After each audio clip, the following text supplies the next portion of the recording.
Good morning mga kalapatids, no? Han love po ulit. Okay, so kailan ba na tayo dapat, no, mag-pairing ng mga kalapati natin or ng mga breeders natin, no? Kasi ako, no, kapag ako nag-pairing ng kalapati natin, no, ng mga breeders, is kailangan is kondisyon na yung ating mga ibon, no? So unang-una yung mga pakpak, no? So kita niyo yung mga pakpak, ayan, no?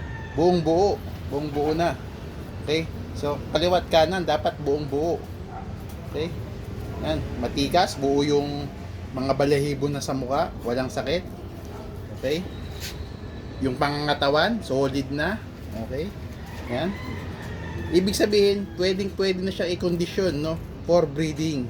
Okay, kasi kapag mag-breeding ka, tapos hindi nakakondisyon yung ibon mo, no, pangit, sigurado, pangit din yung lalabas, no, kahit nasabihin nating champion pa yan, mahina, no, yung kanyang ilalabas na unlike kung buong buo, no, so para ka rin nagkakarera pag nagbre-breeding ka, kailangan full, no, full yung katawan ng ibon mo, no, walang nararamdaman at lahat, no, walang lugon. Okay, so ganun tayo mag-pairing, no.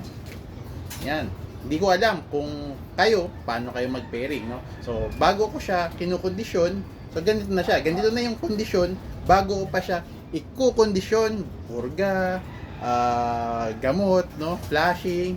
Yan, so dapat ganito na yung itsura. Okay, maraming salamat po. Han Love.